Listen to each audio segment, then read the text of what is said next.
What's going on, everybody? Welcome back to My Social Life. This is the podcast where you can hear the real stories behind the people on social media. I'm your host, Jacob Kelly. As always, today's podcast is powered by TrueFan. And before we get into today's conversation with Tyler Babin, there's a couple things that we need to go over first. Number one, if you enjoyed today's podcast, please consider leaving a rating and a review. The more positive ratings and reviews you get, the more it helps people find the show, and it really helps to grow the community that we're developing.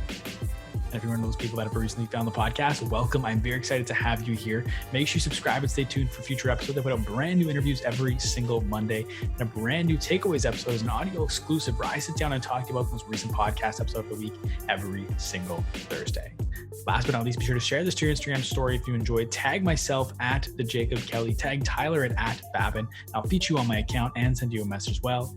And now, without further ado, let's get to my conversation with Tyler Babin. What's going on, everybody? Welcome back to My Social Life. This is the podcast where you can hear the real stories behind the people on social media. I'm your host, Jacob Kelly. As always, today's podcast is powered by TrueFan. And today on the podcast, we are joined by Tyler Babin. Tyler was a videographer on Team GaryVee, documenting the daily life of one of the world's top entrepreneurs. He left VaynerMedia after being accepted into the Adobe Creative Residency, which pays you a full salary to chase your creative passions for a full calendar year.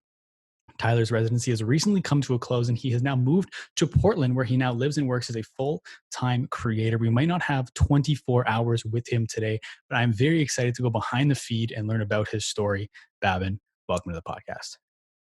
Thanks, man. That was a great intro. My mom's going to be so proud when she hears that. Thank you. I appreciate that. And where I want to start today, I want to go all the way back to the beginning. And so from my understanding, you were born and raised in Pensacola and lived in Tallahassee for about 10 years. Yeah, that's correct. I was born in Pensacola, lived there till 5. And then the one part of the story I often omit is I lived in Gainesville, Florida, while my dad was in law school for about 5 or 6 years. But I claim Tallahassee as like my hometown because that's really where I sort of grew up and started photography and stuff like that. Mm-hmm. And what initially got you into like photography and filmmaking, that was kind of a combination of skateboarding and magic, right? Yeah, I would say probably like 70% magic. And then whenever I needed like an actual outdoor break, I would go like film my friends skateboarding. But yeah, it was actually, it started, I never had any real ambitions of being like a filmmaker or a photographer. It was just though that was the medium that I could use to share what I was really passionate about, which was magic and like sleight of hand card stuff. Mm-hmm. And I believe these are the titles of your original YouTube videos, right? Walking Away, Heart of a Lion, and Less Than Zero. That's it. Is there significance behind those titles? They're all, I think Heart of a Lion is definitely a Kid Cudi song. They're all usually whatever the like song title was, I made the title of the video. They're not deeply deep, unfortunate. I think I was just an angsty teenager, if you will, and was listening to a lot of music that was inspiring what I was doing. And so I usually would just have the songs carry over. That was before YouTube started copywriting like every song possible. So I would rip like normal music and then use those in my videos before you could get in trouble for doing that. And speaking of being an angsty teenager, can you talk about the impact Lawton Childs High School had on you growing up? Phew, man. You went deep. I like this. Thank you. No one ever knows the name of the school. Yeah, man, Childs, that's a good place. I didn't fit in like whatsoever in high school. It's funny, next year will be my like 10-year reunion, and my dad was in town recently and he asked me if I was going, and I was like, I think that's very unlikely just because like I didn't really have a lot of friends there. I had friends, but they were all in grades like way higher than mine. So I remember by the time I was like a junior or senior, I didn't really know anyone. I was very like solo, and I was also weird. Like no one I was going to school with had any interest in like film or photography or like magic, which was still like the thing that was keeping me awake at night. And so Childs was sort of, I think, my first kind of like bit of adversity, in that I felt like everything that I was into, no one around me was into. And there was a bunch of questions as to like what my future was going to be, because towards the end of school, everyone was like really getting their shit together. And it was like, all right, I'm going to go be a lawyer. I'm going to go be a doctor. I'm going to go get this degree and that degree. And I was the one sitting in class and I was like, I'm going to move somewhere else and I'm going to be a magician. and it was so like out there for the town that I grew up in. There was just no one. I didn't feel like I was on the same level as anyone. Not that I was like higher or lower. It was just that I was in a different bubble than what was surrounding me. And so I do have like this special place in my heart for Childs and for Tallahassee, and it's where it's where the snowball started rolling. But in the moment, I felt very much like an outsider in that place. Mhm. I'm curious if you can remember the magic trick that you messed up at a school talent show. Yeah, there's a trick. The like technical term for it is called the invisible deck. That's like historically how it's known. But the idea is that you have a pack of cards sitting on a table, and you can ask anyone to name a card, and then you go through the cards, and one card will be flipped the opposite direction in the deck, and that will be the card they named.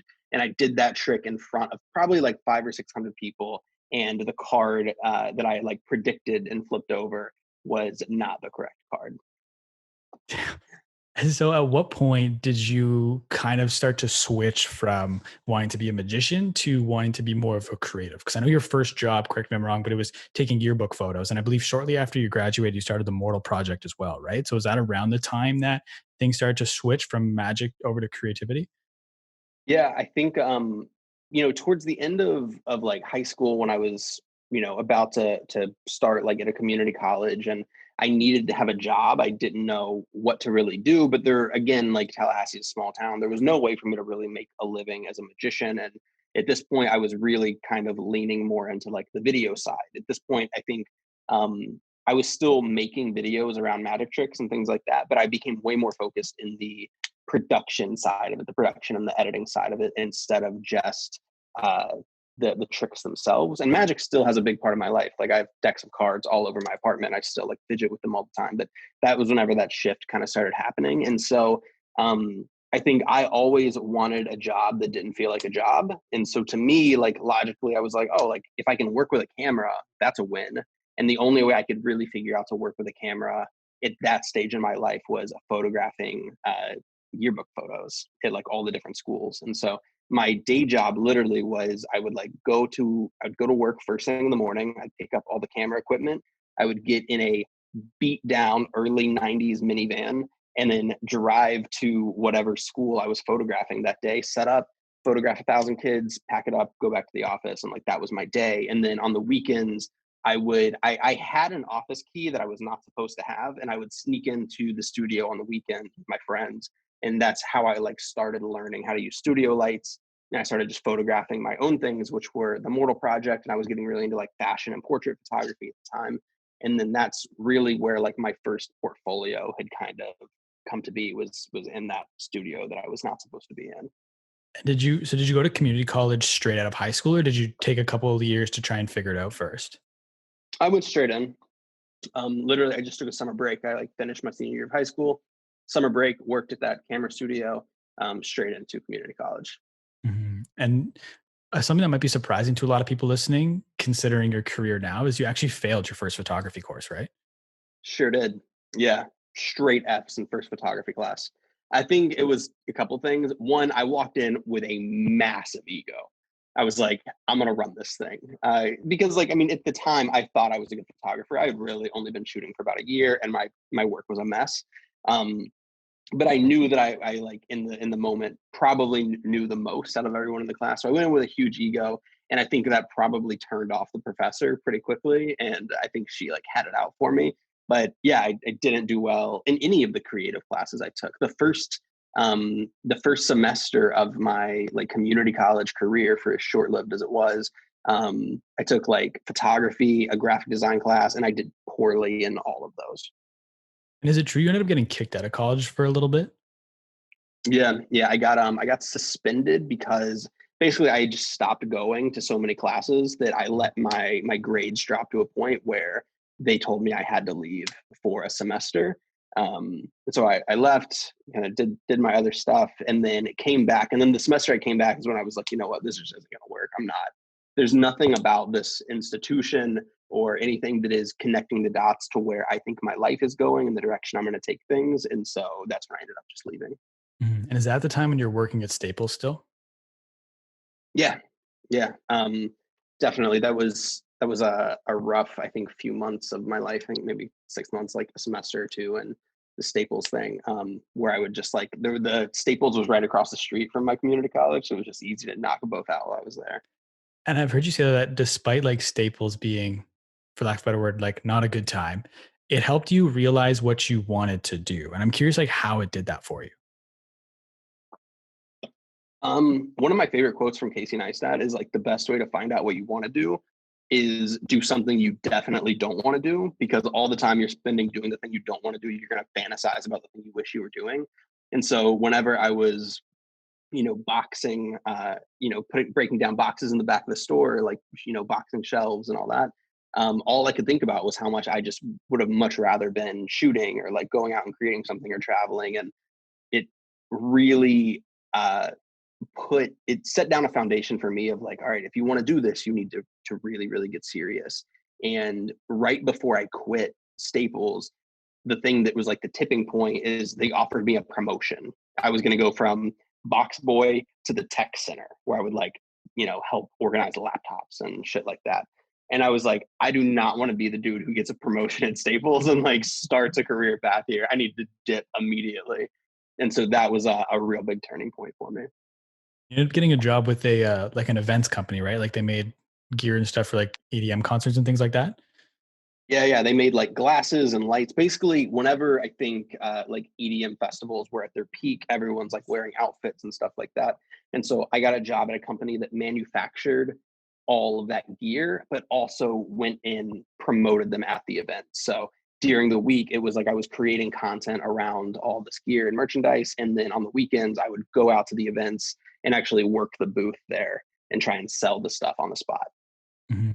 I have a quote here. I can't remember where I found this. I might have been Facebook. And it says, the quote was, is it possible to have a quarter life crisis at 22? And were you having kind of a quarter life crisis around that time?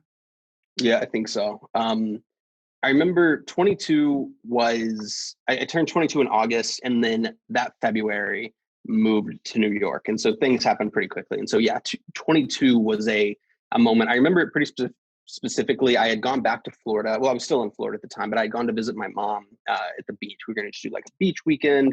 I had a couple friends there. And I was like sitting on the beach, just like looking out at the water. And I don't know, it's like the scene from the movie where I'm just talking to myself in my head. And I equate it to like realizing the path I wanted to be on was closer than what I realized. And I just had to actually start treating it that way. And so went back home from that trip, basically stopped spending a penny that I didn't have to, saved every dollar and started applying to every internship I could find. And then VaynerMedia was the only one that called me back. And so from August to February, I was living in New York. And so VaynerMedia, you said you applied to all these places and Vayner was the only one that called you back. And from my understanding, it was at like 11 p.m. And I tried to pinpoint the date, and I believe it was May 4th or May 11th, around 11 p.m. is when you would have got that phone call. And I'm curious if you could bring me back to that moment. Like, how are you feeling in that moment when you get that call?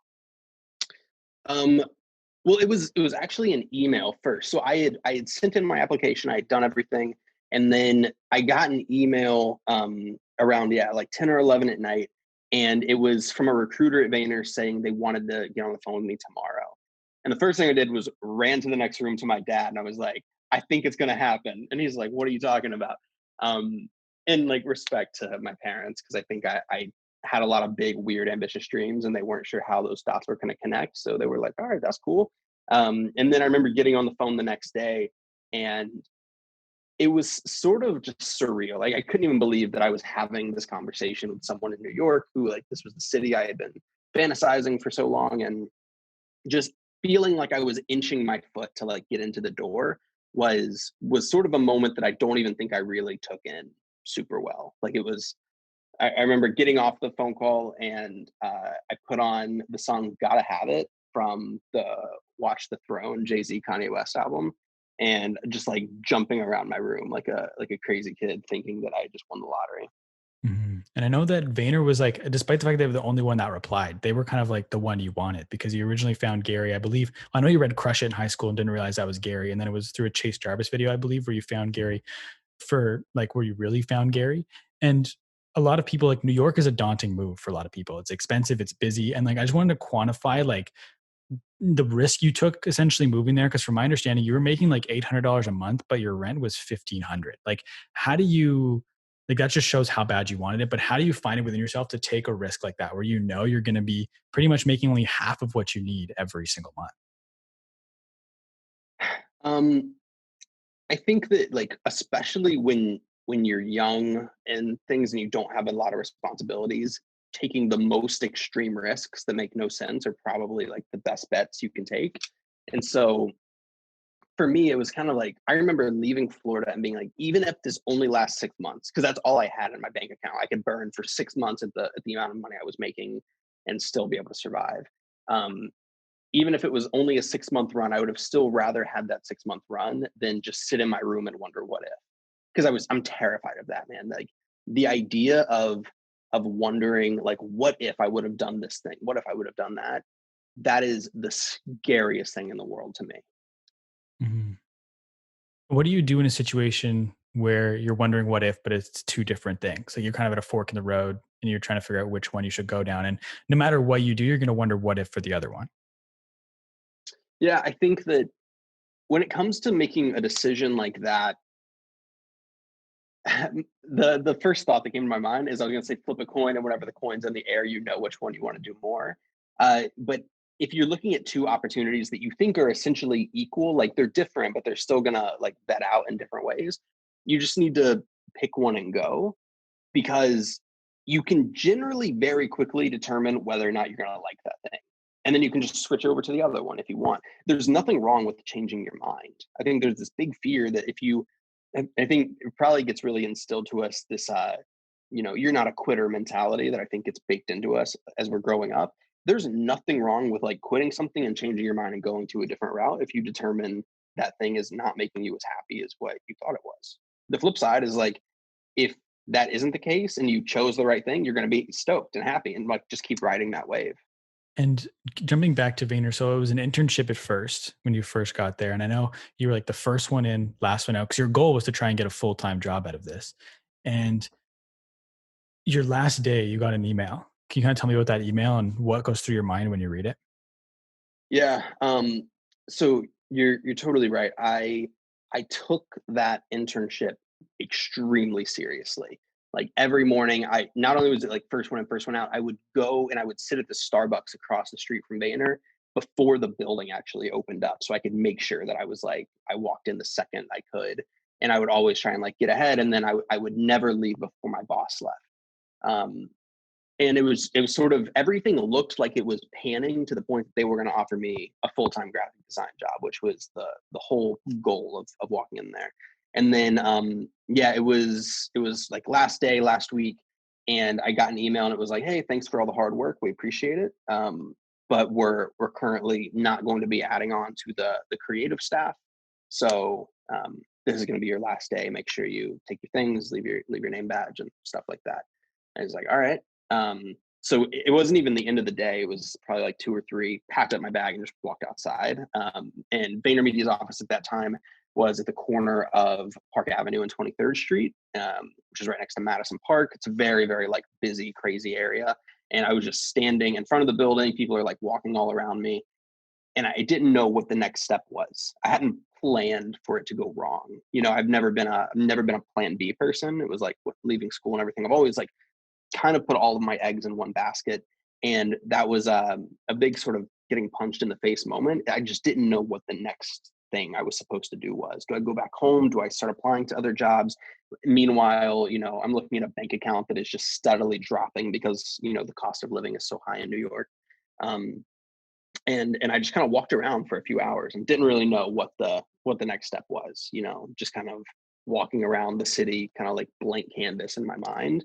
Um, and then at some point, the idea to email Gary and just like essentially just say goodbye. That's all I actually thought was going to come out of it is I was just going to say thanks for this opportunity, because ultimately the reason I had even spent this couple months in New York was because of Gary and like the inspiration he had given me to come try my best to like play with the best people in the world. Mhm. I think, correct me if I'm wrong, but did the motivation to send that email come after crushing the obstacle is the way in 12 hours? Hmm. Yeah. Yeah, went home, had the obstacle of the way is was actually a laptop stand in the moment. I just had a bunch of books that my dad had sent me from home, and opened that up, read a few pages, then bought the audiobook on Audible and just like walked around my neighborhood in Brooklyn and cranked through that. Went back through the book, like highlighted some different moments that I thought were important, and then the next morning sent that email to Gary. Mhm. And I mean, most people listening will probably know the famous story by this point is where you're supposed to have 5 minutes with Gary. He's running late. Your meeting gets bumped. Tyler lets you get into his Uber, which you end up getting stuck in traffic. So instead of 5 minutes, you get 45. But so my question there is, which is amazing that all of this happened, but are you stressed at all when you realize like you're probably prepped for 5 minutes and you realize you need to find like you need to Dude, I 8x what had you have? nothing to say. There were multiple pockets of that car ride where it was dead silence in the car because I had no idea what to do. And I just started pulling shit out of thin air. I at one point asked him to film a video for a friend of mine who was a fan. It was weird, man. It was the most bizarre experience of my life. And yeah, you're completely right. I had practiced my 5 minute speech like over and over and over again. And that shit got thrown out the window immediately. And I had to like improvise on my feet, which at the time I was not good at. And so he kicks you out on 57th Street, asks you to make a couple designs for him. Do you remember those designs and if they ever got posted? I think two of them did. I genuinely cannot remember what they looked like in this moment. Uh, but I still had access to the VaynerMedia server at this point. So I logged on to the VaynerMedia server and I dug through files until I found the folder his team was using and took some photos. And then I think I just Googled like GaryVee quotes and took those quotes and like slapped some stuff together really quick. And then, so Claude Silver, I believe, calls you into her office. Do you think you're getting the position at this point, or do you think she's kind of letting you go? Like, what's going on at that point? Yeah, I didn't really know, but I assumed this was my like exit interview. I thought it was going to be like, all right, so how was the internship? What was your highlights? What was your low points? And then she sat me down and she said, all right, so tomorrow you're going to start on Gary's team and as a graphic designer. And I remember just like, I was like, what are you talking about? I remember I immediately like I left Claude's office and I didn't even go back to my desk. I went to the stairwell and cried because I was like, this is insane. And I've heard you say too, like in this stairwell, part of the reason for all the emotions you're feeling is, of course, you're stoked that you just got this job. But like at the time, this was your dream job, and you thought it was going to take you, like you thought you were going to have to work a couple of years, work your ass off to get there, and you did it in like 6 months. So it was almost like you got there a lot quicker than you thought. The journey was a lot shorter than you expected, and that almost bummed you out a little bit, right? Yeah. I mean, I've thought about it's, that moment really inspired. I have a tattoo on my forearm. Oh, it's kind of bright, but it's called says the process.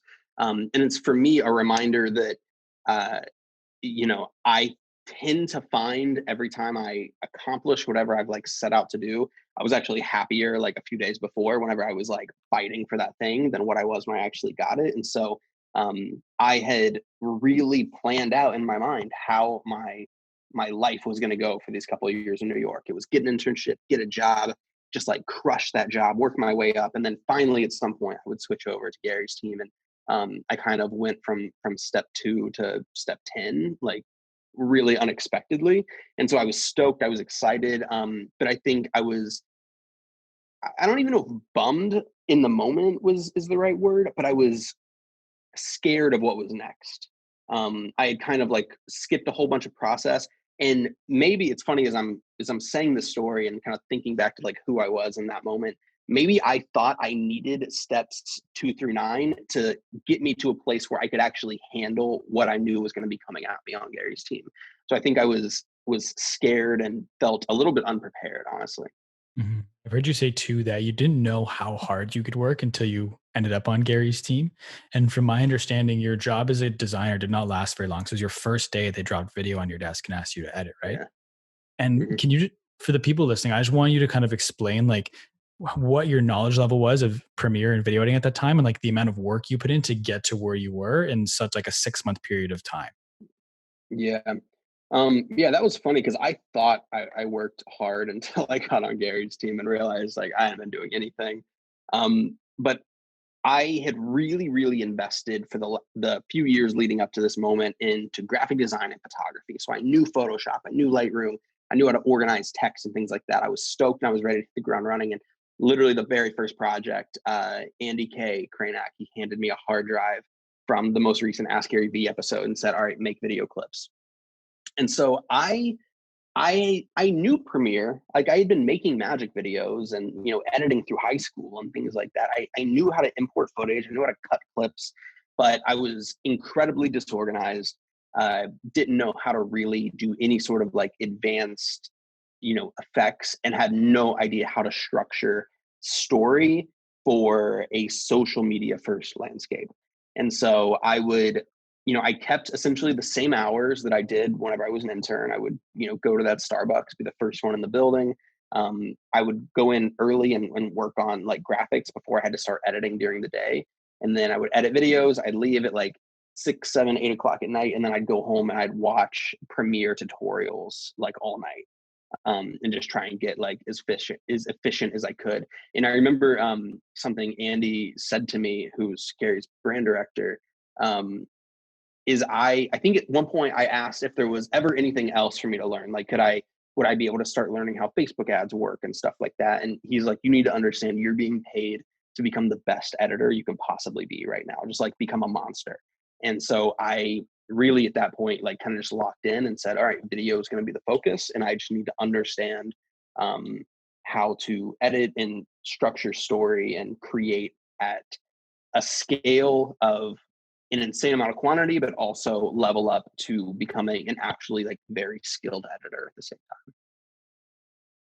With being an editor too, I'm curious what it's like editing someone else's footage. Because from my understanding, when you first started kind of editing DailyVee, it was D-Rock would kind of film all day, drop footage on your desk at like 9 p.m. and you would edit till the middle of the night. How hard is it to edit someone else's footage? Because when you shoot yourself, you can kind of see the story come together, but you kind of have to acclimatize yourself to that footage when you get it, right? So is it a lot more challenging to edit someone else's footage?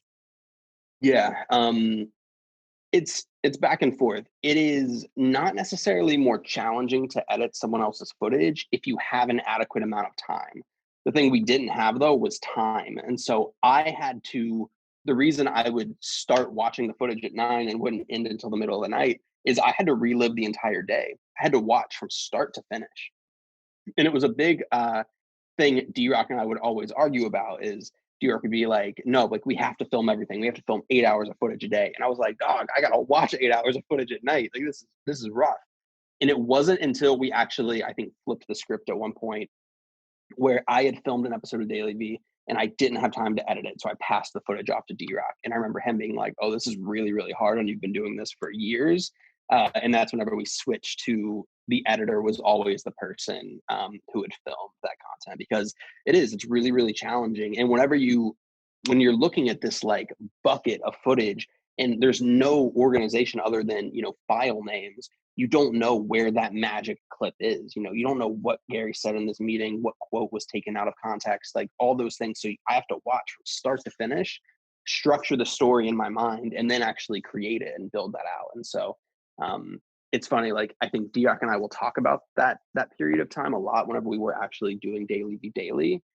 We both got so good, but it was a grind like I had never experienced before. You deploy kind of that because part of the reason you got so good is you were just doing it so much so fast. Whenever you want to learn something new or go into a different field to some degree, do you try and deploy that type of mindset where you just kind of go all in all at once and try and learn as much as you can right away? Or does that period kind of working so much, so fast, so hard, like does that make you almost not work quite as hard now when you do things? I definitely am not working as hard in the sense that I am not, editing until the middle of the night 7 days a week anymore. But I definitely still get pretty obsessive over things when and that's in all aspects of my life. It's not even only just,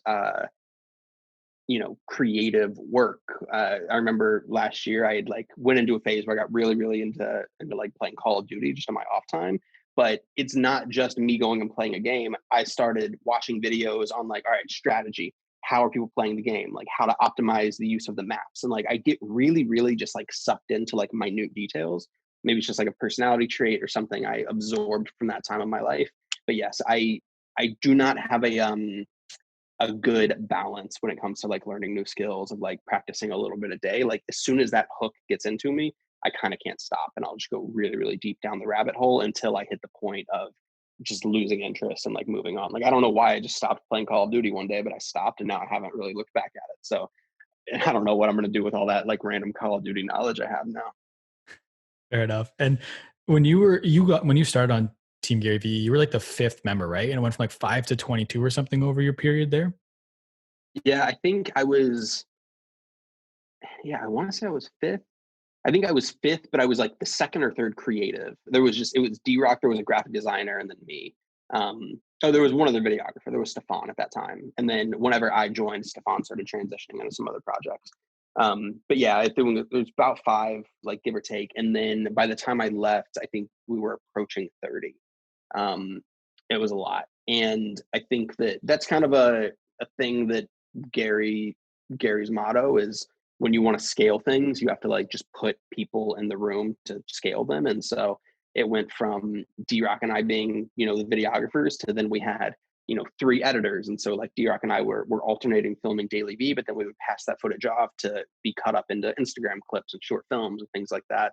And then it was, we need graphic designers, and we actually need three graphic designers. And so it just ballooned out. And now, I mean, I still talk with a lot of people on the team, but it's really interesting to see Team Gary develop from this thing where we were just creating content around a singular person's brand to Team Gary. In a lot of ways, I think functions as an advertising agency on its own inside of another advertising agency. Mhm. Out of the growth of that team, there's one specific person that I'm interested about. I'm curious if you could tell me the first time you met Elliot Robinson. Yeah. Um, so Elliot and I, the first time I met Elliot was at about 2 o'clock in the morning as he was moving into my apartment in Brooklyn. We had never met before. And it was I had only worked on Team Gary for a few days before Andy had brought this up to me. But I remember he rolled over, Andy, and he said, look, we have this kid. He's moving here from Sweden. He doesn't have a place to live. And one of my roommates in my like 5-bedroom apartment in Brooklyn had just gone back to visit his family for the summer. I was like, I've got a room for like 2 months if he wants it. And he said, all right, cool. And so not knowing this kid, having any context other than he ran an Instagram account about basketball, I get a knock on my door at 2 or 3 in the morning. And I opened this crazy Swedish kid with just tons of suitcases filled up with nothing but shoes, as he moved into my apartment, and he just had way too much energy. And at first I was like, this is going to be a weird experiment because our personalities were like very different. Elliot is hyper extroverted. I'm very introverted. And so we kind of were like, this is strange, but he's such a cool kid and so ridiculously talented. I'm curious if you could share some of your highlights from your time on Team Gary, because I know you ended up being creative director by the end of your tenure there. So like, what are some of when you think back on it, like what are some of your favorite moments? Um, One of my favorite moments was super early whenever I almost got fired over making designs, like BSUs as they were called, like branded status updates.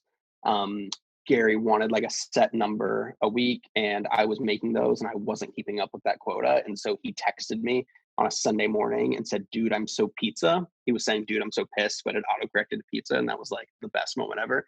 Because as much as I was stressed and hadn't slept and was convinced I was about to be fired, I just couldn't get past how funny it was that he had texted me, dude, I'm so pizza. So Elliot actually made me a hoodie for Christmas one year that has a text bubble that says, dude, I'm so pizza. That was a highlight because even though it's like a funny moment, I was convinced I was getting fired. It made me realize, you constantly get these like fork in the road moments in life where I was like, shit, I actually really want this. So it's time to level up and make sure I'm able to work at the level everyone around me needs me to. So that was really important. That's a good moment. I think the first time Gary and I ever traveled internationally together, we went to Amsterdam for a couple days, and I had only gone out of the country once prior to that, but I went with a lot of friends that kind of like showed me the ropes and stuff. Gary did not show me the ropes. He was very much like, you just need to learn how things operate and keep up. So that was like an exponential amount of growth. And then there's a lot of the small moments on Team Gary, at least like in my relationship with Gary, and that whenever the cameras weren't rolling, whenever we had just finished like a long day and we were both just like sitting in the back of the car and just like, bullshitting about like real life stuff, that's, those are the moments that I think back on as some of like my highlights, and just learning how to develop a lot of the relationships and work with people. Towards the end of my time on Team Gary, the team was so big, and communication is one of those things that is probably not, at the time, it wasn't one of my strong suits.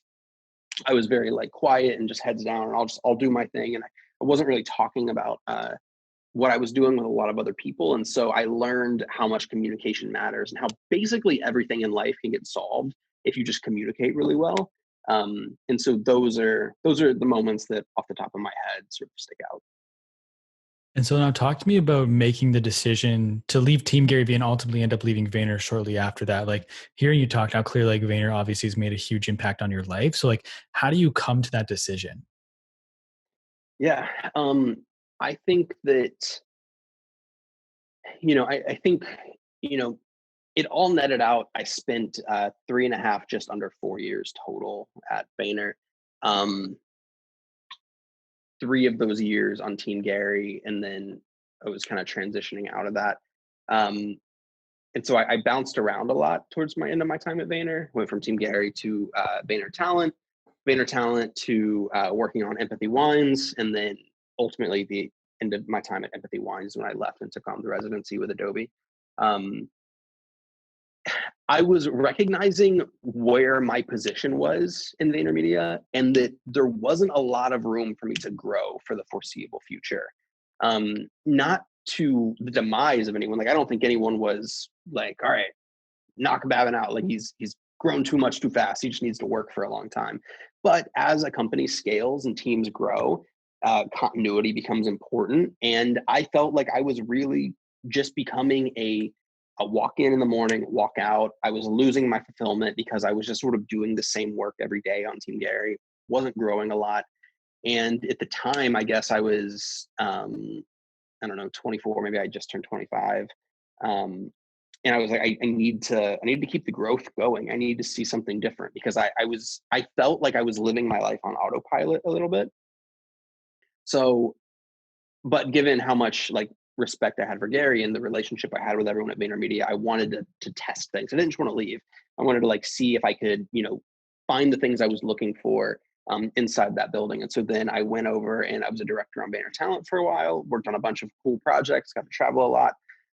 But it very quickly, like the newness of different clients only lasted a few months, because I was basically still doing the same thing I was doing on Team Gary. And so then had a conversation with Gary. I was like, this isn't going to work. I need total, complete ownership on a project. And I just want to like go crazy again. And at the time, Empathy Wines was just about to launch. They really needed someone who could just dedicate full-time energy to it. So I went to Empathy, had a lot of fun there. Worked with Nate and Trouty, who ran the Empathy project, and that was cool. And honestly, I think I would have really enjoyed Empathy. I probably would have stayed there for a long time if the trip to India for a wedding hadn't had happened. And then I think there's something about India and just like intense travel and seeing different environments that I realized I needed to make a big jump again, similar to what it was leaving Florida to New York. So it was on, I believe it was on the plane ride home, and right when you got back, when you would have made your application for the residency. Yeah. We were sitting in India. I was talking with a few friends, and I was like, it just feels like I should be able to find a company who will just pay me to create what I want to create for a year. And the benefit they get is they can like just sponsor all my content for a year.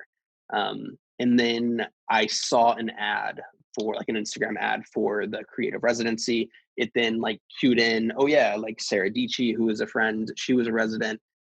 Started doing a bunch of research, and then in India is whenever I saw the deadline was just like a couple weeks away. So as soon as I got back home from New York, we started putting the application together. And then ultimately you got it. And part of your application was to do, I believe it was 24 documentaries, a weekly podcast, 2 to 3 vlogs a week. You wake up day one of the residency, you don't know what to make. Yeah. Everything pretty much went out the window. Like I think I came up with a great proposal and pitch and how I wanted to do it.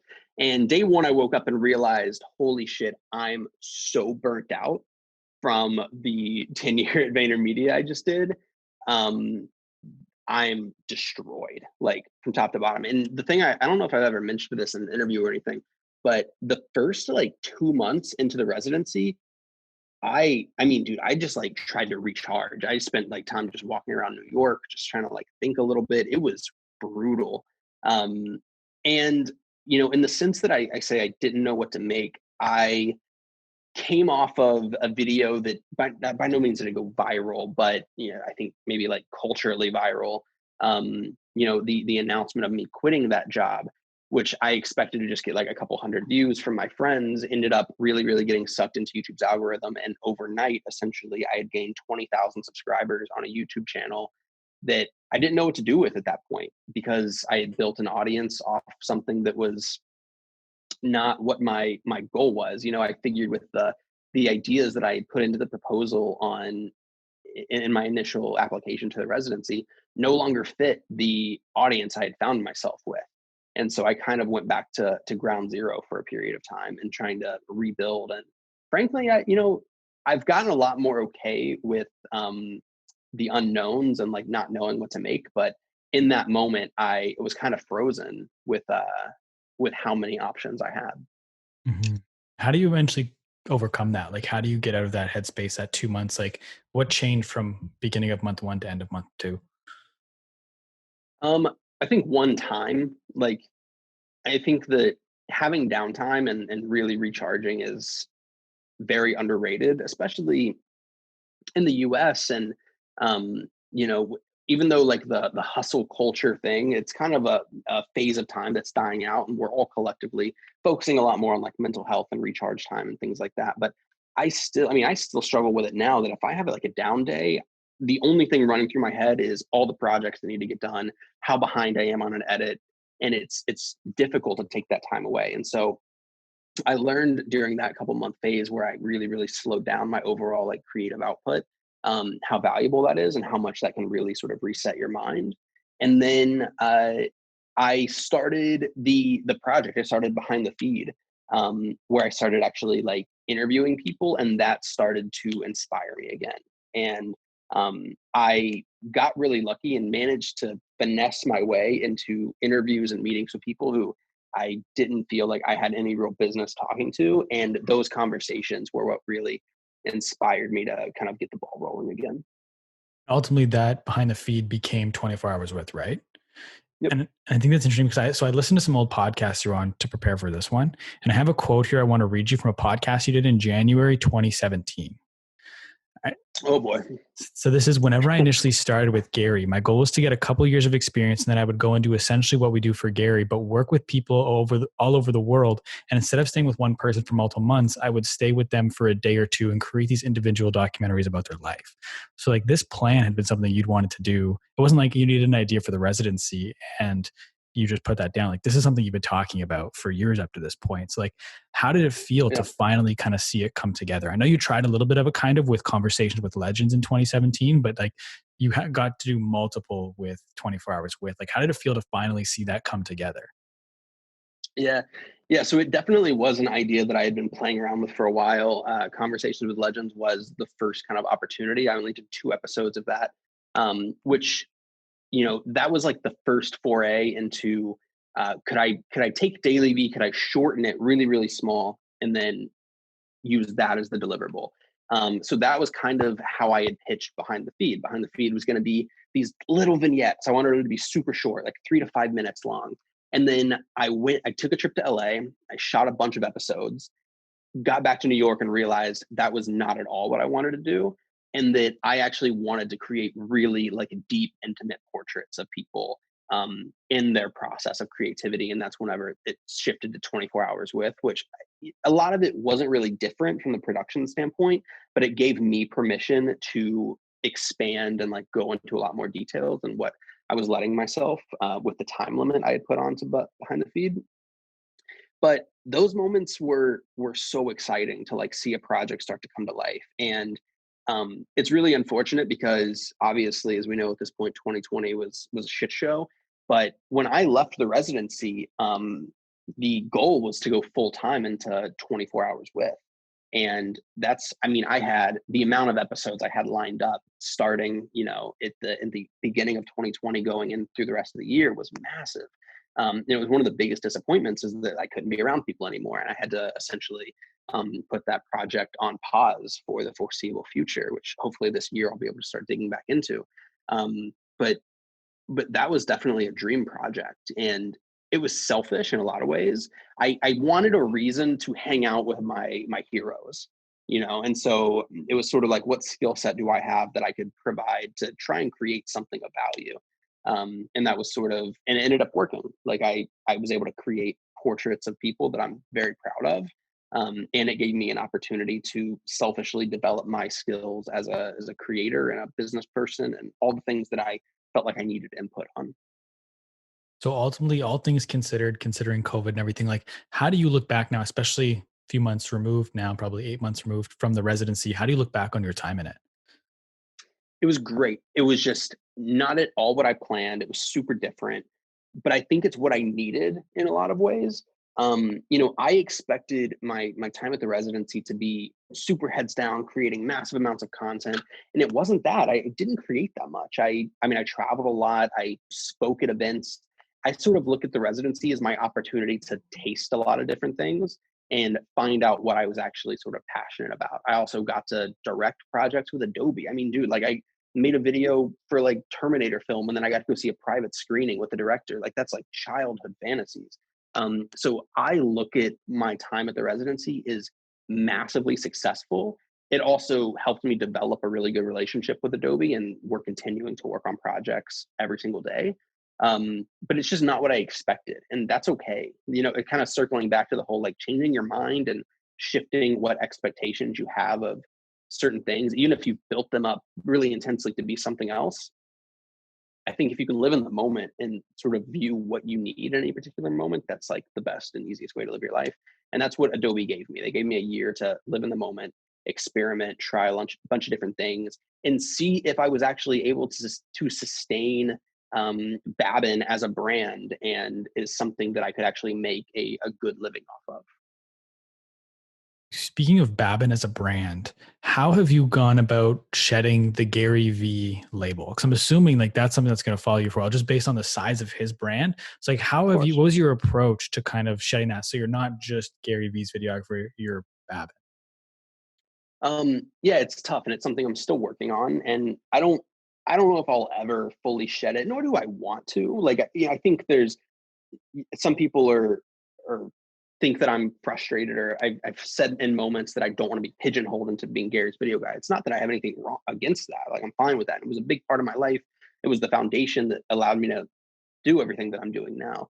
But I wanted to be Tyler Babin. Like I wanted to be able to like develop my own thing. And so over the last couple of years, I haven't really created much content around Gary, like outside of one video that I made at the beginning. I haven't talked about Gary on my YouTube channel really, and things like that. And again, it's like I never want to say any of these things or anything against Gary or against the time there, but I just wanted to be able to like develop my own thing. And so I think that the longer I uh, talk to my community and in the world as Tyler Babin, the more I think you'll be able to see that there's value in the things I'm saying, not just because I was associated with someone else who also has a big following.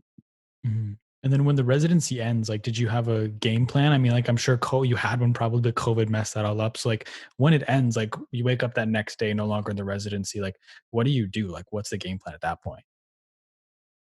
Um, so yeah, originally I was planning on going all into 24 hours with and things like that. The it was scary. I mean, yeah, it was May 1st was my first day out, and that was sort of being especially in New York, things were crazy, and there was a lot of unknowns going on. Um, Luckily, I didn't take on any projects during my year with Adobe. So any projects that came on, I was like, look, I would love to work on this with you, but I can't do it until May 1st, essentially. And so, May 1st, I woke up and had an inbox packed with people who like wanted me to direct projects or wanted to sponsor videos and things like that. And so I was actually able to, the transition of like being employed to, running my own thing was easier than I had expected for sure. There's been consistent projects that have been coming through. But if it wasn't for the networking and sort of like relationship building that I had done the year prior through Adobe, it would have been tough. Like I would have had to go back and get another job in advertising or something like that. Mhm. And so I'm curious what your content approach is right now. Like, are you focusing on YouTube, Instagram? Like, what's your approach? So basically all of the back half of last year, I I made stuff when I wanted to make stuff, and I in my last video of the year, which was this conversation with my girlfriend, I had said in that, I think I left it in the final cut, but 2020 was the year I created the least. I mean, I still made stuff. I think I uploaded like 40 videos to YouTube and a bunch of stuff to Instagram and things like that. But I slowed down a lot. Not that I was like lazy or anything. I just felt that there were more pressing issues in the world, and like my voice wasn't one that needed to be heard. And so going into 2021, I have some pretty ambitious plans for this year. I want to actually make YouTube the thing, because so much of my time right now is obviously like spent on YouTube and Instagram and things like that. And I'm trying to create as much content as possible, but there's also a huge chunk of my life that I don't talk about. I don't talk about the consulting work I do and the private brand work I do. And like, there's so much that doesn't go on Instagram that there's still projects that I'm running. And I would love to like shift a little bit of that focus and go back to putting, public content, my own branded content out this year, and finding that like happy middle ground, because I like both sides of that world. Like I like putting stuff out as Tyler Babin and YouTube videos and things like that. And trying to mix the two of the like real work I'm doing and the public stuff. And that's kind of the goal for 2021. But yeah, I definitely want to be a lot more vocal this year. It feels like the right time to be talking again. With wanting to make YouTube the thing, how do you plan on avoiding the content trap? How do you balance making stuff that's going to get views and subscribers to help you make YouTube the thing, but also balance what you want to be making at the same time? Yeah. So the thing that has been recently uh, taking a lot of my time and attention is looking at channels that I think play the YouTube game extremely well. The Mr. Beast, the Eric, like guys that have really blew up this year, who are awesome at making content for YouTube, and then finding the middle ground of how I do my thing and match theirs. So the thing I'm about to say is where my mind is at right now. This could completely change. So don't hold me to the thing I'm about to say. But to me, the future of 24 Hours With is going to still be an artistic portrait of creatives and entrepreneurs that I look up to, but playing the YouTube game more. So instead of, if you want to take like the Jeff Staple example, for example, instead of 24 hours with Jeff Staple, it's going to be, I spent 24 hours with Jeff Staple. I learned how to design a pair of shoes, and then I started a website until I sold $5,000 worth of shoes, like something along those lines, which I think both gives me the opportunity to fulfill my like artistic need to want to make something that's cinematic and pretty and all that, but also still has the same hooks that I think you need to have on the internet these days. Like that. How do you approach doing like when you're coming into a 24 hours with somebody? Do you kind of try to like storyboard it out beforehand? Do you have like a storyline in your brain you're trying to shoot for, or do you just kind of capture everything and let the story come from that? I would love to say that I have a plan of what I have going into it. And it's always an interesting experience because everyone that I'm spending time with, I generally have a lot of context on their life. These are people who I've been following for a long time. I sort of take notes of what they're doing in their lives. And so I'll usually go in with a handful of questions, and I will obviously have my own bias on like the direction I try to take the story, and like whether it be inspirational or whatever. But oftentimes the story kind of finds me on the other side of it. And it's tough to really predict what's going to happen in those days, because as much as 24 hours is a short period of time, it's also an extremely long period of time. And maybe the moment that I thought was going to be this huge, massive moment isn't what it is, you know? Cody Warner is one of my favorite episodes. And, you know, we were like filming through Times Square and I thought that was going to be the highlight moment. But then whenever I got back to editing, I realized I liked the moments whenever we were sitting on the floor in a studio and he's like editing on his laptop more. Like that just felt more intimate and real.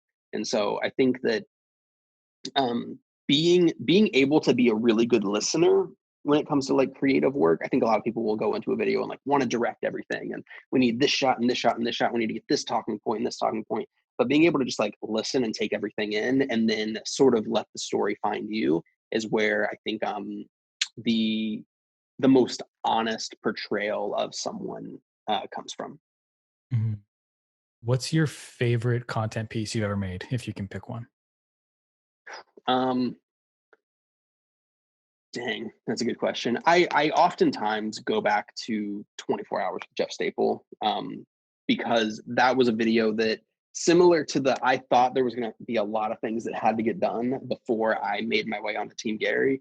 I thought I was going to have to do a shitload of work before I could ever get Jeff Staple to talk to me, in the sense that Jeff is someone who like 98% of the world has probably never heard of, but the 2% who knows who he is understand the talent and expertise that he takes into design and streetwear and things like that. And for me to get the opportunity to not only like shoot that project, but to get to hang out with him for a few days and build a relationship there where he, you know, we still will just like message each other and like chat randomly is incredible to me. And so even though like that video is by no means the highest performing or anything, it's the piece that has the most sentimental value to me. And it's one of the only pieces that it's one of the only things of my own work that I go back and rewatch on a regular basis. I just want to say that just to let you know, my favorite you've ever done is The Year That Changed Everything. I thought that video was awesome. Like I thought it was perfect. Oh, nice. Um, Another thing I wanted to That's shout you great. I out got for. so much hate on that video. Oh, I love that video. I wrote that down in my notes. Like, this is my favorite video that I watched because I tried to watch as many as I Yeah. could. Another thing too, I want to shout you out for too is I think your typography, your font selection in your videos and your content is just the best of anybody I've ever watched. Like, I look to your content for inspiration, specifically when I'm trying to figure out how to make how I want words to look on the screen, thing like that. Like, I think you are the best person I've ever seen when it comes to font selection and typography. So I just wanted to shout you out for that. No, Um, thanks, man. I appreciate that. no worries, but I have a couple just general content and creativity questions I wanted to throw your way. Some of them are Good. quotes from that I've seen from you, things like that. The first one, which I think is really important, is create the work you want to be hired for. Yeah. Yeah, that's a huge one. And that is, man, that's one of those things that I think if people really would pour into, like their lives would change in such extreme ways. I think if people invested time into creating the work they want to be making instead of waiting for that work to come to them, things would explode on a level you don't even understand. And so, like, you know, I made a video about like me shooting a fake Nike ad in my living room. I really, really want to shoot for Nike one day. I don't know when that'll happen. And it's interesting that I will still like see comments on that video and people will be like, oh, I guess Nike never called them. You're right. Nike never called me. But the amount of brands that have reached out to me to work with them off of that one video is unbelievable. I mean, like that video of me just like making something that I wanted to make has changed everything. And so I think like if you want to work for a backpack brand, go make content around backpacks, like whatever it is, you know, like that is, I think, the key to success. Because if you want to work with Red Bull and you've never talked about Red Bull or done anything with Red Bull before, why would they come to you unless your work is so insanely good? But the thing is, if your work was that good, they would have come to you. Like you have to go to them. And I really like genuinely just think it's like that is the key to everything. Um, you know, since I moved to Portland, like I bought a Jeep and like a lot of my friends have Jeeps. So I'm shooting a ton of content around Jeeps right now because I really want to shoot for Jeep. I just think that'd be fun.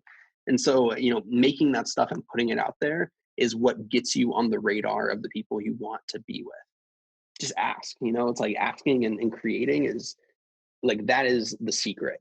But if you just sit around and be like, man, I cannot wait till Apple calls me to shoot their next iPhone commercial, it's probably never going to happen. Like you have to go find that.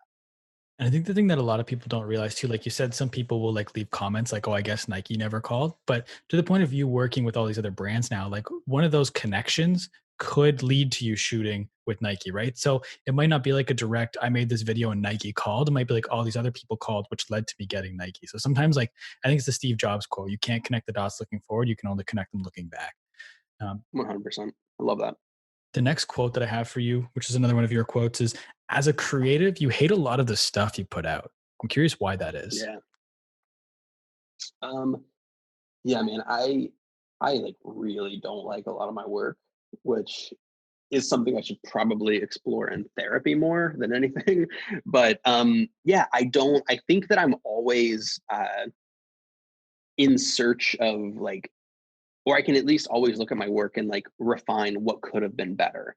And a lot of people might hear me say that I dislike a lot of my work and think that that's a bad thing, that you should be hyped on your work. And there's definitely moments where I am, but I think that if you're super satisfied, like if every picture I took, I was like, that's the one, I can wrap it up, like my career would be over tomorrow.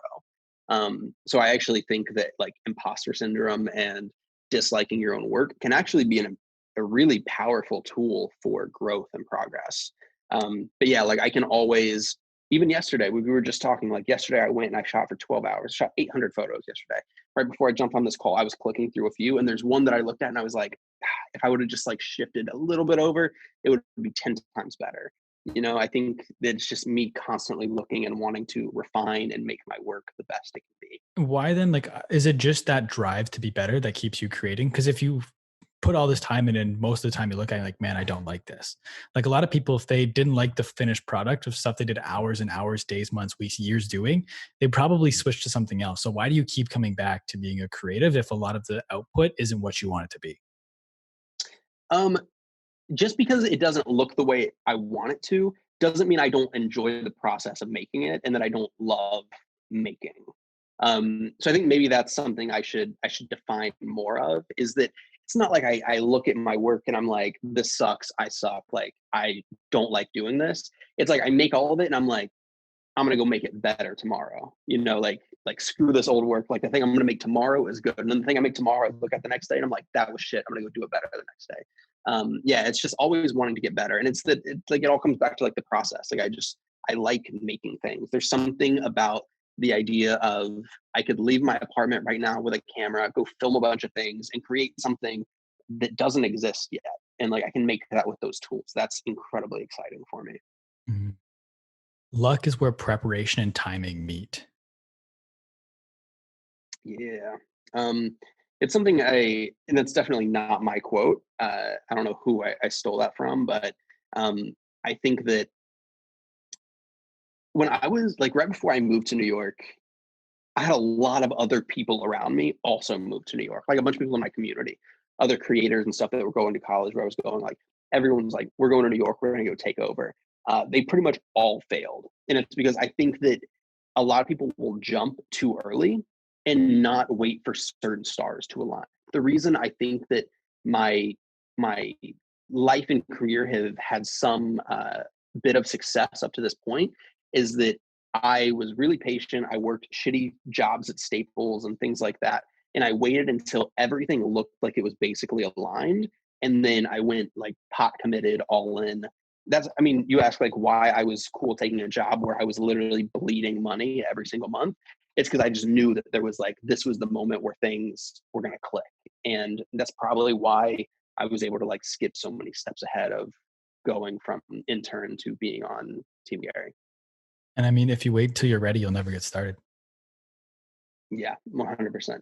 There's so much time that gets spent being like, and I even like, I literally do this to this day and have to remind myself of that quote all the time of being like, I'm going to reach out to this person once I have this thing put together, because that's the thing I need to be able to like reach out to this person. When in actuality, I should really just talk to that person or take on the project or like whatever it is. But this idea of being ready is non-existent, and you'll never get there. You're never going to be ready for anything. You're never going to be ready to move to New York. You're never going to be able to you're never going to be ready to go full time into whatever the thing is. The stars are basically never going to be perfectly in place. Like you have to see that they're close enough, and then you have to go the extra mile to make sure that everything connects the dots. How do you determine when to pursue side projects? I interviewed the co-founder of Starbucks, and he said one thing that a lot of the startups he mentors is the fact that they kind of get lost in their mission and they just take whatever they can to make money.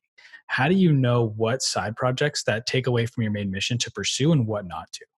Unfortunately, the real answer is intuition. Like I really, really go off of that gut feeling, and I've made mistakes. There's been multiple projects this year that like got emailed to me. I said yes to. I was like, this is gonna be awesome. It took away from the mission, and it ended up like destroying me. And I lost like 2 weeks working on a project that was miserable.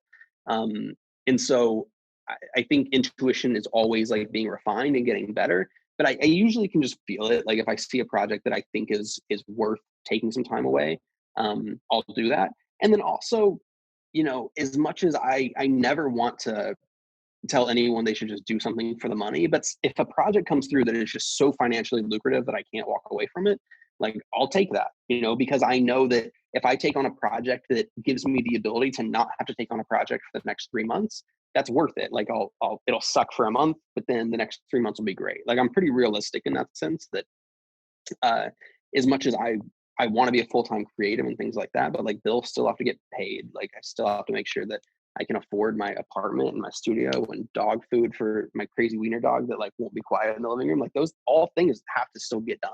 And so intuition and then uh the bank account is a huge factor. And I think it's something that as much as we all want to be like, I don't care about money, I don't care about money, I don't care about money, it's still the way the world works. Speaking of that, do you think right now, with just people kind of in general, that a lot of people feel like they can't have hobbies just for fun now? I feel like when people start to get hobbies now, they instantly find a hobby and then they jump 10 steps and try to figure out how they can turn it into a business. Like, do you think we've lost the ability to have hobbies just for fun? Yeah, yeah, 100%. Um, to cue it into like YouTube world, just because it's where I'm the most fitted. I see so many people that get into YouTube and then immediately are like, all right, it's only worth making videos on YouTube if I'm a full-time YouTuber and I'm making $100,000 a year just making YouTube videos. I'm like, no, fuck that. Make YouTube videos because they're fun to make. Like when I was making YouTube videos at the start, like all the videos you listed in the beginning, it was because they were fun and I was doing magic tricks because that's just what I like to do. And then like everything connects. So this idea that you have to turn your hobby into a job immediately, I think is why you I think it's why so many people are miserable and doing jobs they don't want to do is because they're trying to force everything to be their job, and it just doesn't have to be that way. I think that everyone I talk to, I always say that like YouTube should be a 5-year game. Like if you're making videos on YouTube, a don't expect to make any money really for 5 years off of it, and just make stuff that you want to make because that's the only way it's going to resonate with an audience. And then with that in mind too, I kind of talked about this earlier, but I know you used to basically work until you felt like you were going to crack, and that's when you took your break, right? Like, what's your relationship like now with work-life balance? Because I think it comes back to a lot of people, especially when it comes to hobbies, they feel like they have to turn it into a business because, I mean, at least personally, like this kind of anecdotally, but if I'm not working towards something, I feel like I'm falling behind, right? Like I'm not working, everyone else is, they're getting ahead. What's your relationship with like that now and work-life balance? Um, so I think kind of interesting to what you've said. I also feel that way in a lot of ways. Like I think you're either working or you're falling behind. But the way that helps with that is that you take yourself out of the competition with other people.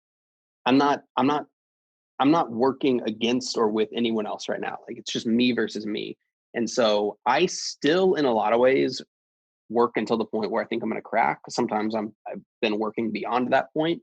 However, I'm injecting a lot more work that is fun and enjoyable for me now. Like it's not all just like client projects and like back and forth. Like I know I've already mentioned it, but going out and shooting all day yesterday, it wasn't for a single client. I'm making no money. Like that day just cost money. I didn't work on other things, but that fulfilled me creatively and it gave me more energy to like work on other things for an extended period of time. So I think that my friend Chase Jarvis uh, always says like instead of work-life balance, we should be thinking about things working in harmony, which I think is something I try to work with because work-life balance doesn't really exist. And if you try to like force a system early on and being like, I work from 9 to 5 and I don't work beyond that, and then I do this thing and this thing, it's just that doesn't have any flexibility with life. So for me, it's like I will work until I feel like I'm gonna crack, and then I'll take a chill day. I'll just watch Netflix. I'll binge a series. I'll go out. I'll shoot photos just for myself to like have fun and experiment and learn new things. I'll go back to work. Whenever that gets too much, I'll go back here. You know, like you're constantly just like playing this game of jumping from thing to thing. And as long as you feel good, then that's success. But I think people just get hung up by letting other people's judgment on them affect what they do. You talked about doing projects that you think are going to be fun. How much of an impact did it have you growing up watching your parents go to a job you said didn't look like they were happy at work? Yeah. Yeah, that was a massive one. I think, and both of my parents would still tell you to this day, like they don't look forward to getting up and going to work in the morning. It's, they work as a means to living their life. And I never wanted to feel that. And I still, you know, if I wake up every day, regardless on whether or not I'm making a living with a camera, if I wake up every day and I'm not excited to like edit the project I'm editing, that's a pretty big failure on my end. And it's not doing justice to my parents who I think lived a lot of their lives to give me the opportunity to be able to take the risks and things that I did to develop a life and career where I can have fun and just sort of live a fun life every day. It was a huge, huge factor. And it's still, I mean, I still have so many friends that are working day jobs that they don't enjoy to like give themselves the opportunity to do something else on the side. And that is the thing that motivates me every day to continue trying to push into, continuing being able to spend the majority of my life making things that I want to make. I've heard you credit yourself as being a textbook overthinker. And I can't remember the name of the video, but it starts with a quote: for me, allowing myself to sit quietly in my head is the most dangerous place. How do you deal with that chronic overthinking? I try to just keep myself busy, honestly. Um, I've definitely learned that I always need to have kind of this unachievable like to-do list of things. Not that I think you should be a workaholic and that I need to get all those things done. But I think for me, it's really important to have my mind occupied. Because if not, I'll spiral into that trap of just like, I just think too much. And then I'll relive conversations that I had 3 years ago that make no sense on why I'm thinking so much about this conversation, but that I'll do that. And I don't want that to happen. I want to always be being productive and like thinking positively on myself and things like that. And so that's how I do it, is I always just try and have something to do. And when I use my calendar, I will try and have like every second booked so that I always know like when the next thing is, so that I don't fall into those traps that often. And when I do find myself, because it naturally will always happen, I try to just get out, go for a walk. Like I'll listen to music that's, will put me in a different mindset or things like that. Remember what your New Year's resolution was in 2017? I don't. It was to become your own biggest fan. And I'm curious if you're your Oh, own biggest fan today. I'm not. No, not at all. I'm getting closer. I will say, like, I've made progress on that goal, but I still think I um, will maybe think I'm not good enough to do certain things. That's still like a thought that's very real in my head. And I think it's tough because I think so often people will ask me like why that is, or they'll say like, you worked for Gary, you should be thinking this way or this way. And I'm like, yeah, everyone's so unique. Like we're all human, and forcing ourselves to try and think a certain way and ignore like obvious things that are happening in our lives, I think is just like detrimental in a lot of ways. So I'm by no means am I my biggest fan yet, but I'm on the process to getting there. And so because that is real, then I consider it still in the green. Like I'm still moving forward. Mhm.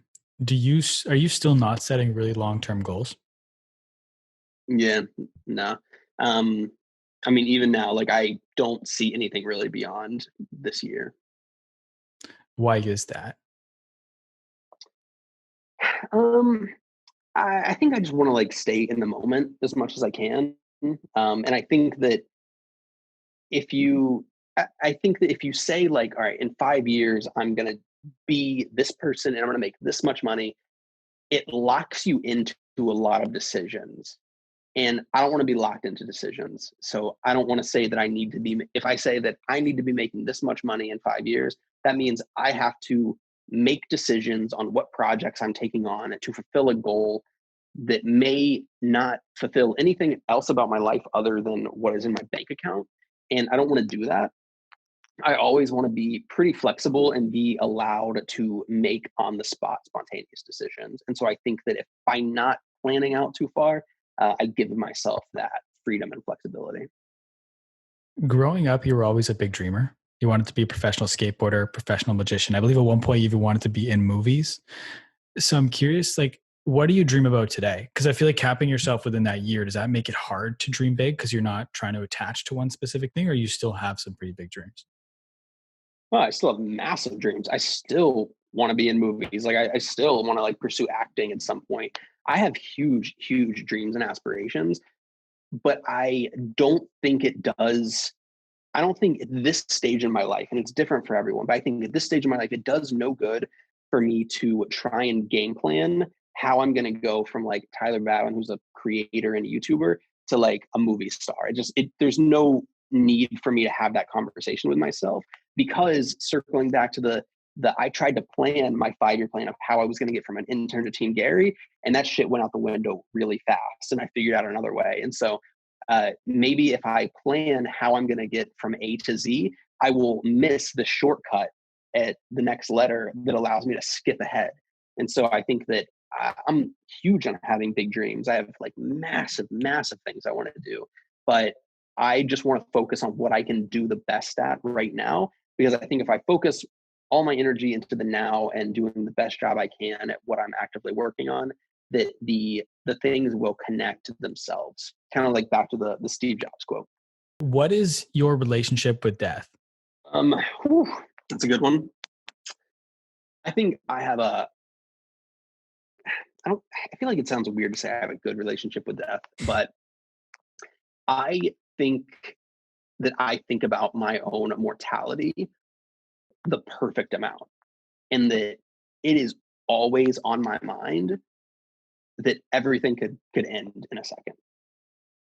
Like just yesterday, driving home from this location, literally the thought came to my mind of like, if I was to die in a week, what would happen? Like, where would I be? Like, what would be going on in my life? And I think that that's an important thing to have influence a lot of your decision making. And I think so many people are scared of this idea of death and ignore it, and kind of it's some one of the, I mean, most people probably never think about the idea that they're going to die on a daily basis. But I do, because I think it's important. And I think that when you have the constant reminder that uh, things could end at any moment, like if you're crazy enough to have that reminder tattooed on your forearm where you have to see it literally almost every second of the day, your decision making will be clearer, and you'll be able to choose what you want to do, because it's it's a reminder that you sort of have like a one-way ticket here, and you know the way it's going to go one way or another. So you better like really enjoy the time you're here and put energy into the things that matter to you. I asked that question because I've heard you say in the past that a lot of people don't have a good relationship with the fact that they're going to die one day. But I'm curious where you think you'd be had Tyler Schmidt just said, Gary can't meet with you today. Dude, we still joke about that so much, that he could have like single-handedly just like ended everything. I cannot tell you, because in that moment, like walking up to Gary's office that day, if like a genie would have popped out and been like, all right, in 5 years, you're going to be having a conversation on this podcast and you're going to be talking about all the things that are going to transpire over the next 5 years, I'd have been like, that's bullshit. It's not happening. So I don't know. I mean, maybe nothing would have happened. The flip side, maybe getting the interview with Gary or being able to talk to Gary, maybe that was the worst thing that happened. Like maybe at the end of my life, someone will be like, actually, you weren't supposed to have that interview. And then, something 10 times bigger happens. I don't know. Like it's one of those things that who knows how it's all going to play out. I'm really happy with how it's played out. And like, I think that everything fell into the best way it could. But I don't know what would have happened. And I think that in in the textbook overthinker, it's probably for the best that I don't think about it too much, because I could spend days on that. Before I let you go, I want to ask you the same standard set of questions I ask everybody at the end of every interview. First one being, you're going to dinner and you can take three people. It can be anybody dead or alive. Who do you take to dinner? That's a good one. Man, it's actually kind of different. I would say one, my great grandfather, because even though I got to know him for a long time, I did not take advantage of talking to him as deeply as what I probably should have. So I would say great grandfather on one. Um, it's funny because this person, as much as I look at this person as a massive inspiration, they just continue to get crazier in real world. But Kanye would be one, because I do think that regardless of whatever sort of funny situation he finds himself in, he's probably one of the best creatives of our era. And then I would say probably Marcus Aurelius, because he's the the real OG of who has inspired this whole memento mori, like remembering your death, theme in my life. Mhm. What is some of the best advice you've ever been given? Um, I'm sure I've heard it from multiple people throughout different phases, but honestly, no one really cares about you. Like, I don't care like how many followers you have on the internet or what your relationship with different people are. People are so in their own shit and worried about their own thing that no one's actually spending that much time thinking about you. And that may help or hurt your ego depending on how you look at things. But the more I've learned how much that as follower numbers grow and opportunities come along, at the end of the day, like, people are so worried about their own shit, they're not really like watching me with a spotlight the way I might feel they are sometimes, where like people are going to judge everything I post and every decision I make. Most people don't actually care about you that much, and so whenever you get a good grip on that, you can focus on the things that you actually want to focus on. What's one thing about you people wouldn't expect? um that I actually, uh as much as I live a lot of my life in a public way and I talk a lot on the internet, I'm very private. Like, I have this weird like fantasy of just deleting everything from the internet one day and like disappearing to a cabin in the woods and just like never talking to the world again.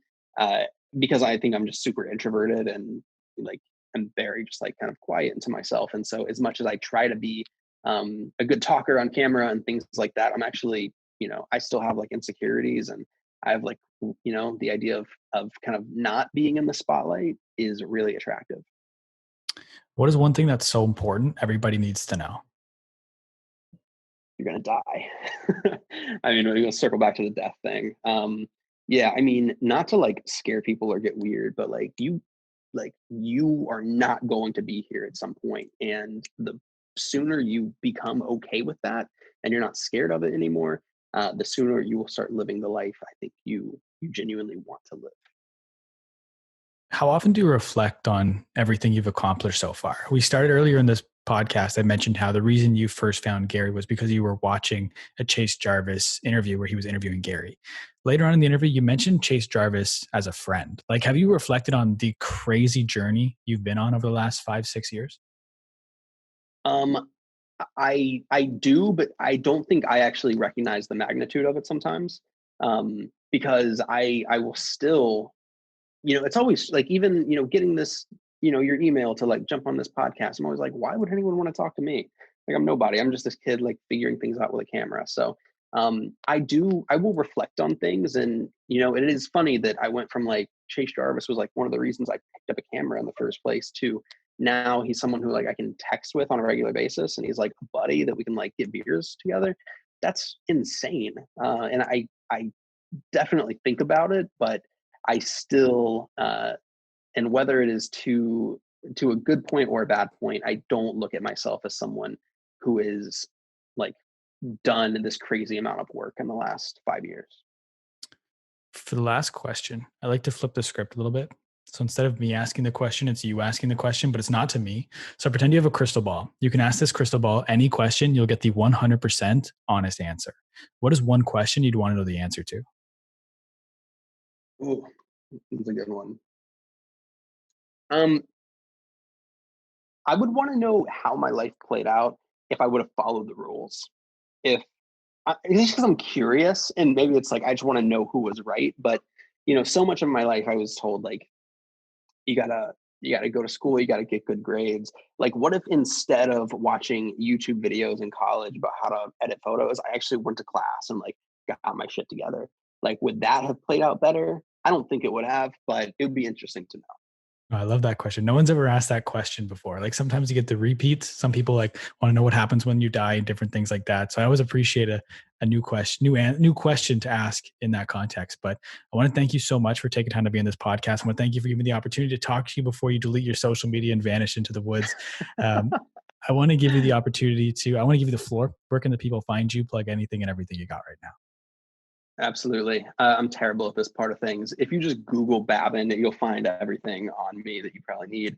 I actually just started with the new community platform. Oh, so here's a good thing for me to plug. I'm trying to really this year develop like deeper relationships with people. So if you want to directly text with me, you can. You can text me at 850-204-3855. And that'll go directly to my phone so that I can chat with people. But yeah, Instagram Babin, YouTube Babin. You can call me or text me there. And I would love to chat with you. Awesome. Well, I want to thank you once again for taking time to be in this podcast. I want to thank everybody for listening. Whether you've listened the entire way through or you only listen to bits and pieces, I really appreciate you taking time to check this out. Everyone do me a big favor. Go and follow Babin. Go subscribe to his YouTube channel. Make sure everything's linked in the show notes down below so you can find it there. If you'd like to follow me, you can find me on Twitter and Instagram at the Jacob Kelly. Feel free to come and say hello. My DMs are always open. If you'd like to follow the podcast, you can find us on Instagram at My Social Life Podcast or YouTube by searching up My Social Life. As always, today's podcast is powered by True Fan. Thank you once again for listening, everybody. We'll talk soon.